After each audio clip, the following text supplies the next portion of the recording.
செல்வ மகள் திட்டத்தில் என் பொண்ணு பேரில் ஒரு 1000 rupees போட்டுட்ருக்கேன் சார். எஸ்ஐபியில் வந்து மியூச்சுவல் ஃபண்டில் ஒரு 3000 கட்டிகிட்டு இருக்கேன் மந்த்லி. 3000 கட்டிட்டு சீட்டு பணம் வந்து ஒரு 10,000 ஊரில் கட்டிகிட்டு இருக்கேன் சார். என்னுடைய வருமானத்துலேருந்து கிட்டத்தட்ட ஒரு 55-60% வந்து நான் சேவிங்ஸுக்கே போடுறேன் சார். காலைல 3:50க்கு எந்திரிப்பேன் சார். 5 கிலோமீட்டர் ரன்னிங் முடிச்சுட்டு 15 கார் துடைக்கிறேன் சார். 15 காரும் 15 இடத்துல டிஃப்ரெண்ட்டான இடத்துல முடிச்சுட்டு காலையில் 8:30 மணிக்கு டிரைவர் டியூட்டி ஜாயின் பண்ணிடுவேன். இது எப்படி சேமிச்சு நீங்கள் முதல்ல வீடு வாங்கினீங்க? எப்படி கடன் இல்லாமல் வீடு வாங்கினீங்க?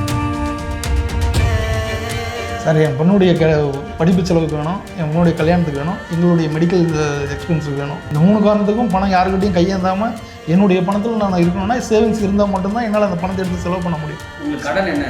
கடன் எதுவும் கிடையாது சார். எத்தனை வருஷம் நீங்கள் இந்த எஸ்ஐபி போடலான்னு முடிவு பண்ணியிருக்கீங்க? அது 15 to 20 years போடலான்ட்டு ஒரு உங்கள் இலக்கு என்ன மியூச்சுவல் ஃபண்ட்ஸில்? சார் மியூச்சுவல் ஃபண்டில் ஒரு 20 lakhs வந்து சேவ் பண்ணணும்னு ஒரு இது. எதுக்கு அந்த 20 lakhs? 20 lakhs ஒன்று பொண்ணுடைய கல்யாணத்துக்கு. நீங்கள் வீடு வாங்கிட்டீங்க, பசங்களை நல்லா படிக்க வைக்கிறீங்க, what next? Next business sir. Business பண்ணணும்னு இருக்கீங்க. என்ன பிஸ்னஸ்?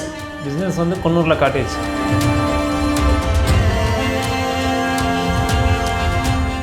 வணக்கம்.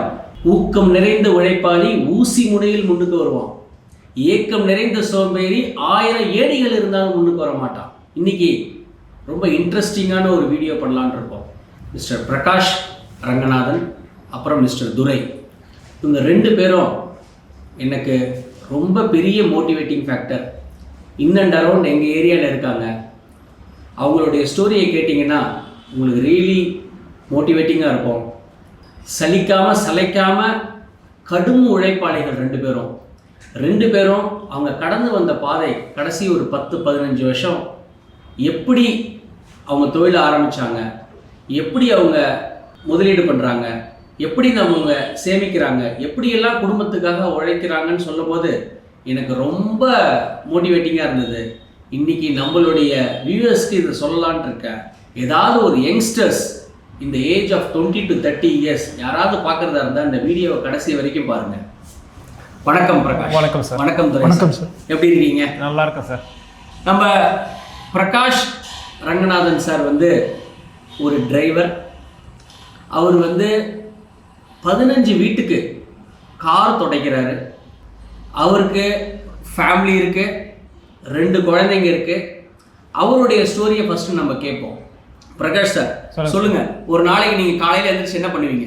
ஃபஸ்ட்டு காலைல 3:50க்கு எந்திரிப்பேன் சார். எந்திரிச்சிட்டு 5 கிலோமீட்டர் ரன்னிங் முடிச்சுட்டு 15 கார் துடைக்கிறேன் சார். 15 காரும் 15 இடத்துல டிஃப்ரெண்ட்டான இடத்துல முடிச்சுட்டு காலையில் 8:30 மணிக்கு டிரைவர் டியூட்டி ஜாயின் பண்ணிடுவேன். ஸோ காலையில் எத்தனை மணிக்கு நீங்கள் துடைக்கிற ஸ்டார்ட் பண்ணுவீங்க? 4:50க்கு சார். 4:50க்கு ஸ்டார்ட் பண்ணும். ஸோ 3:50லேருந்து 4:50 வரைக்கும் ரன்னிங் முடிச்சுட்டு அதுக்குள்ளே 8:30 மணிக்குள்ளே கார் துடைச்சிட்டு நான் போய் திரும்ப டிரைவராக ஜாயின் பண்ணிடுவேன். ஸோ 8:30 மணி வரைக்கும் நம்ம ஏரியாலேயே இங்கே சுற்றி இங்கே லோக்கல்லையே எங்கள் காலனியில் நீங்கள் 2 பேருக்கு துடைக்கிறீங்க தெரியும். மிச்சம் 13 இடங்கிறது 13 ரொம்ப ரொம்ப தூரமா இல்லை? ஆமாம், ரொம்ப தூரம் தான் சார். பிடி நகர், சரஸ்வதி வித்யாலயா ஸ்கூலு, எல்லாருமே எல்லாம் 15 இடமும் டிஃப்ரெண்ட் தனி இடம். அந்த கார் துடைச்சிட்டு அதுக்கப்புறம் நீங்கள் வேலைக்கு போகிறீங்க? ஆமாம். என்ன வேலைக்கு போகிறீங்க? டிரைவர், ஒரு ரிட்டையர்ட் டெப்டி கலெக்டர் டிரைவராக இருக்கேன்.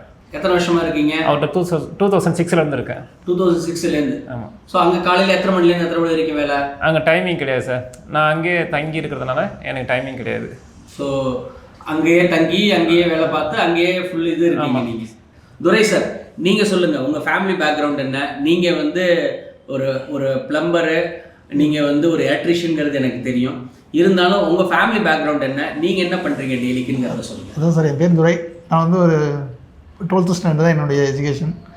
அதுக்கப்புறம் வந்து எலக்ட்ரிக்கல் ப்ளம்பிங் எல்என்டியில் ஜாயின் பண்ணேன். எல்என்டியில் வந்து ஒரு 5 years ஒர்க் பண்ணியிருக்கேன். அதுக்கப்புறம் வந்து அது எல்என்டியில் கண்டினியூஸாக ரன் பண்ண முடியல. அதனால் வெளியே வந்து என் ஒர்க்கை ஸ்டார்ட் பண்ணேன். அது நல்லபடியாக தான் போயிட்டு இருந்தது. இந்த கொரோனா வரைக்கும் கரெக்டாக வந்து போயிட்டு இருந்தது. அது அப்பாவுடைய ஆப்ரேஷன், மற்றபடி தங்கச்சி கல்யாணம் எல்லாமே கரெக்டாக செட்டில் பண்ணி எல்லாம் ஓரளவுக்கு. ஸோ மெயின்லி உங்களுக்கு வந்து பிளம்பிங் ஜாபும் எலக்ட்ரிக்கல்ஸ் தான் உங்களுக்கு மெயின். உங்கள் ஏஜ் என்ன சார்? 38 சார். 38. உங்கள் ஏஜ் என்ன ரங்கநாதன்? 39 சார். 39. இப்போ உங்களுக்கு எத்தனை குழந்தைங்க சொன்னீங்க? எனக்கு 2 பெண் குழந்தைங்க. பெரிய பொண்ணுக்கு 7 வயசு ஆகுது, சின்ன பொண்ணுக்கு 2.5 வயசு ஆகுது. ஸோ ஃபேமிலி எங்கே இருக்காங்க? ஃபேமிலி குன்னூரில் சார். குன்னூரில் இருக்கு. பசங்க எங்கே படிக்கிறாங்க? குன்னூர் மான்ஃபோர்டில் சார். குன்னூர் மான்ஃபோர்டில் படிக்கிறாங்க. Very good. இங்கிலீஷ் கான்வென்ட் ஸ்கூல்ல படிக்கிறாங்க. ஆமா சார். கரெக்ட்டுங்களா? கண்டிப்பா சார். நீங்க இங்க தங்கி இருக்கீங்க. ஆமா. நீங்க வந்து இங்க ஒரு வீடு வாங்கியிருக்கேன்னு என்கிட்ட நீங்க ஒரு மாசம் முன்னாடி சொன்னீங்க. என்ன வீடு வாங்கியிருக்கீங்க? இண்டிவிஜுவல் ஹவுஸ் திருப்பூர் பக்கத்துல அம்மாப்பேட்டைன்ற வில்லேஜில் வாங்கியிருக்கேன் சார். ஏதாவது லோன் வாங்கியிருக்கீங்களா இல்லை யாராவது அப்பா இல்லை சார், யாரும் இல்லை சார், என்னோட உழைப்புல சார். உங்க உழைப்புலயே. ஸோ நீங்க காலையில இந்த கார் துடைக்கிறதும் டிரைவர் சம்பளமும் வச்சு நீங்க இப்போ எந்த வருஷம் வாங்குனீங்க வீட்டை? இப்போ 2 years ஆகுது சார். வீடு வாங்கி 2 years ஆச்சு. 2 years ஆகுது. கடன் எதுவுமே கிடையாது? கடன் கிடையாது சார். அந்த வீடு என்ன பண்ணுறீங்க? வாடகை விட்டுறீங்க? இப்போ இங்கே ரெண்ட்டுக்கு விட்டுட்டு அங்கே குன்னூரில் இப்போ ரெண்ட்டுக்கு இருக்கேன் சார். குன்னூரில் ரெண்ட்டுக்கு இருக்கீங்க? ஸோ ஃபேமிலி எல்லாம் குன்னூரில் இருக்காங்க? குன்னூரில் இருக்கு.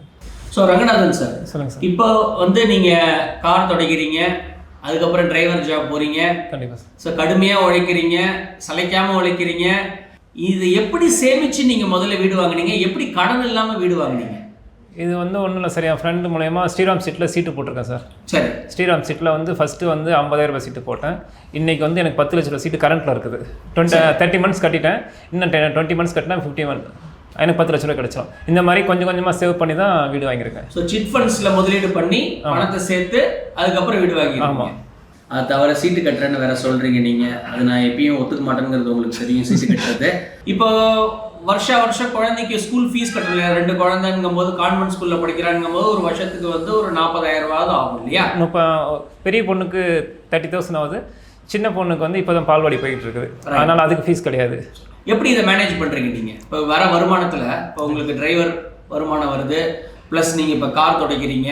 இதை வச்சுட்டு எப்படி நீங்கள் ஸ்கூல் ஃபீஸ் மேனேஜ் பண்ணுறீங்க? எப்படி உங்களை மேனேஜ் பண்ணுறீங்க? எப்படி உங்களுடைய ஃபேமிலியை மேனேஜ் பண்ணுறீங்க? இந்த வருமானம் உங்களுக்கு போதுமானதாக இருக்கா? இது தாராளமாக போதுமானதாக இருக்குது சார். எனக்கு வந்து ஒரு 40,000 மந்த்லி கிடைக்குது. 40,000 சம்பாதிக்கிறீங்க, அதனால எனக்கு போதுமானதாக இருக்குது. ஸோ உங்களுக்கு இங்கே சென்னையில் நீங்கள் இருக்கீங்க இல்லையா? இப்போ வீடு அவங்க வீட்டில் தங்கிக்கிறீங்க, அது கரெக்டு. சாப்பாடு வந்து நீங்கள் ரொம்ப நாளாக 15 வருஷமாக வேலை பார்க்குறீங்க, அதனால உங்களை நல்லா பையன் மாதிரி பார்த்துக்கிறாங்க.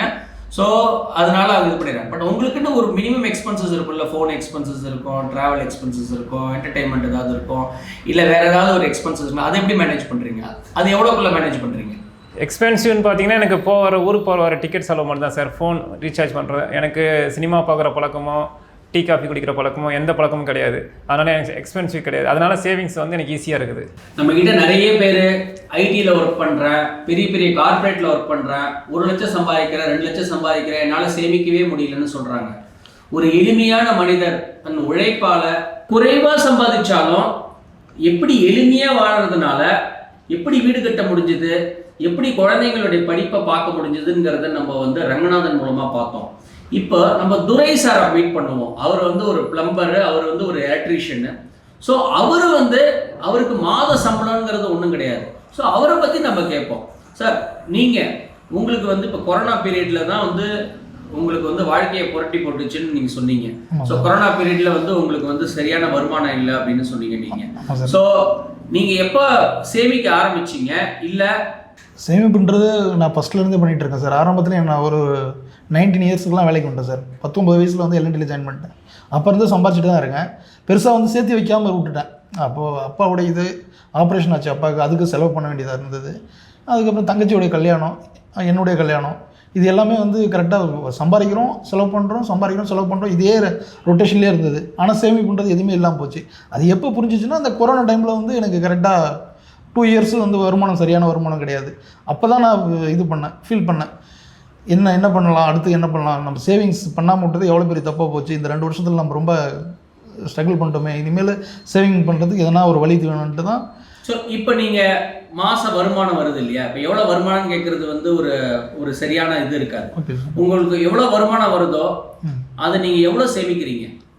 செல்வ மகள் திட்டத்தில் என் பொண்ணு பேரில் ஒரு 1000 rupees போட்டுட்ருக்கேன் சார். ரைட். அது இல்லாமல் எஸ்ஐபியில் வந்து மியூச்சுவல் ஃபண்டில் வந்து ஒரு 3000 கட்டிகிட்டு இருக்கேன் மந்த்லி. 3000 கட்டிட்டு சீட்டு பணம் வந்து ஒரு 10,000 ரூபா ஊரில் கட்டிகிட்டு இருக்கேன் சார்.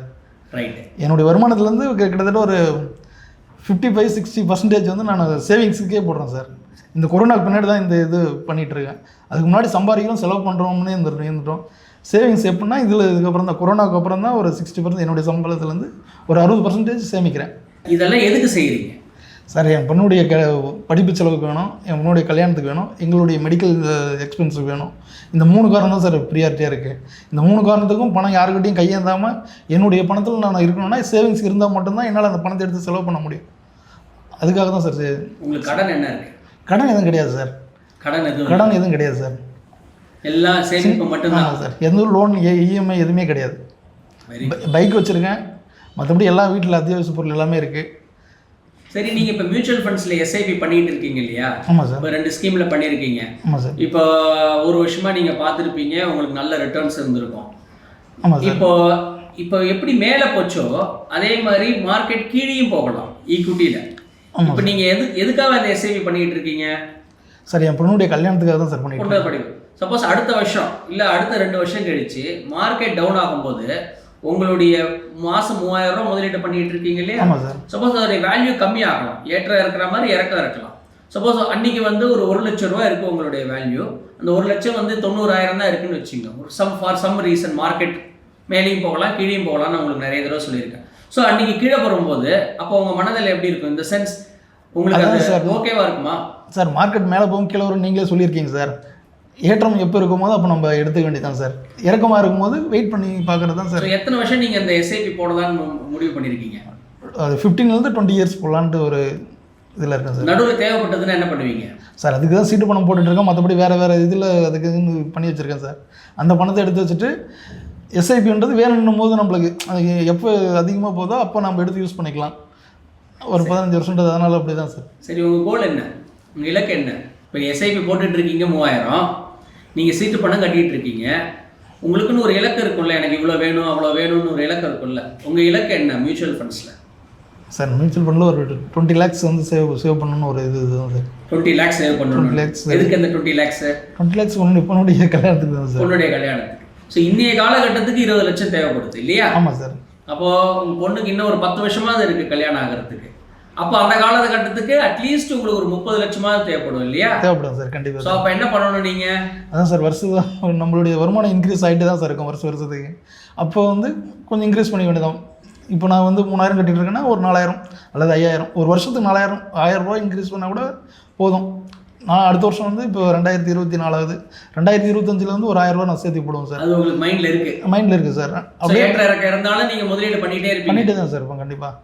ஸோ இன்னைக்கு காலகட்டத்தில் எல்லாரும் கடனில் மாட்டிக்கிறாங்க இல்லையா? இப்போ உங்களை மாதிரி ஆளுகள்லாம் இப்போ வந்து நீங்கள் சீட்டு போடுற மாதிரி தண்டலுக்கு, இப்போ உங்கள் ப்ரொஃபஷனில் இருக்கிறவங்கலாம் தண்டலில் கடன் வாங்குறது, வட்டி கட்டிக்கிட்டே இருக்கிறது, பெரிய ஃபோன் வாங்குறது, பெரிய 2 வீலரை வாங்கிக்கிறது, பக்கத்து வீடு எய்த்து வீடெல்லாம் கடன் வாங்குறது, இந்த மாதிரிலாம் இருக்காங்க இல்லையா? அந்த மாதிரி என்னெல்லாம் உங்களுக்கு வந்தது இல்லையா? சார் வரும் சார். ஆனால் இருந்தாலும் நான் சேர்த்து வச்சு தான் சார் வாங்குவேன் எப்பயுமே. அது வந்து சின்ன வயசுலேருந்தே பழக்கம் சார். கடன் வாங்காமல் வாழணும்னு அப்பா சொல்லி கொடுத்துட்டாரு சார். அது என்னால் இப்போ வரைக்கும் மாற்ற முடியல. கடன் வாங்கக்கூடாதுன்ற ஒரு வைராகியத்தில் இருக்கேன். பொருள் எந்த பொருள் இருந்தாலும் அனுபவிக்க தான் போகிறோம். அது வந்து ஒரு வருஷம் வெயிட் பண்ணி அனுபவிச்சுக்கலான்ற தாட்டில் இருக்கிறதுனால எனக்கு கடன் வாங்குகிற சுச்சுவேஷனும் வரதில்லை சார். நானும் ஏற்படுத்திக்கிறதில்லை. ரொம்ப கேட்கவே ரொம்ப சந்தோஷமாக இருக்குது ஆக்சுவலாக. ஏன்னா நாங்கள் எப்பயுமே என்ன சொல்லுவோன்னா, எளிய மக்கள் கடன் வாங்காமல் எப்படி ரன் பண்ண முடியும்? எனக்கு 20,000 தான் சம்பளம், என்னால் நான் எப்படி ரன் பண்ண முடியும்? எனக்கு மாதம் 25,000 தான் வருது, 30,000 தான் வருது, நான் கடன் வாங்காமல் எப்படி வாழறதுன்னு நிறைய பேர் என்ன கொஸ்டின்ஸ் கேட்குறாங்க. ஸோ அவங்களுக்கெல்லாம் நீங்கள் ஒரு பெரிய முன்னுதாரணமாக இருக்கீங்க. நான் உங்கள் வருமானத்துக்குள்ளே செலவு பண்ணியிருக்கீங்க. அதை தான் நம்ம திருவள்ளுவர் சொல்கிறாரு, ஆகார அளவிட்டு தாயினும் கேடில்லை போகாறு அகலா கடைங்கிறாங்க. வருமானம் ஜாஸ்தியாக கம்மியாக இருக்குன்னு வருத்தப்படாது, வருமானத்துக்குள்ளே செலவை வச்சுக்கோ அப்படிங்கிறாரு. உங்ககிட்ட ஃபைனலாக உங்ககிட்ட ஒன்று கேட்கணுன்றது. ஸோ இப்போ நீங்கள் வீடு வாங்கிட்டீங்க, பசங்களை நல்லா படிக்க வைக்கிறீங்க, வாட் நெக்ஸ்ட்? 10 வருஷம் கழிச்சு என்ன ஆகணும், என்ன பண்ணலான்னு இருக்கீங்க நீங்கள்? Next business sir. பிஸ்னஸ் பண்ணணும்னு இருக்கீங்க? கண்டிப்பாக சார். என்ன பிஸ்னஸ்? பிஸ்னஸ் வந்து குன்னூரில் காட்டேஜ். முயலும் வெல்லும் ஆமையும் வெல்லும், முயலாமை ஒரு பொழுதும் வெல்லாது. ஸோ நம்மளுக்கு மெயின் வந்து ஹார்ட் ஒர்க் தான். எந்த தொழில் செஞ்சாலும் எதில் என்ன பண்ணாலும் நேர்மையாக இருக்கும்போது நம்மளுக்கு வருமானம் வரும்.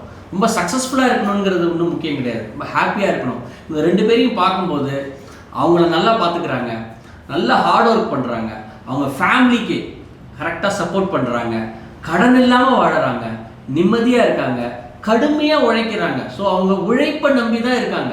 ஸோ இதுலேருந்து என்ன தெரியுதுன்னா, ஃபஸ்ட்டு அவர் profession will give us income. First நம்ம ப்ரொஃபஷனை கான்சென்ட்ரேட் பண்ணணும். செகண்ட் வந்து money will make money, that money makes more money. So பணத்தை ஏர்ன் பண்ணிட்டு அந்த பணத்தில் அவங்களுக்கு தெரிஞ்ச முதலீடை பண்ணிக்கிட்டு இருக்காங்க. ஸோ முதலீடை மெயினாக வைக்கல, அவங்க ப்ரொஃபஷனை மெயினாக வைக்கிறாங்க. ஸோ கடன் இல்லாமல் வாழ்வோம். 2 பேருடைய ஸ்டோரி உங்களுக்கு ரெய்லி மோட்டிவேட்டிங்காக இருக்குன்னு நம்புகிறேன். நன்றி. வணக்கம் சார். தேங்க்யூ துரை சார், தேங்க்யூ ரங்கநாதன் சார்.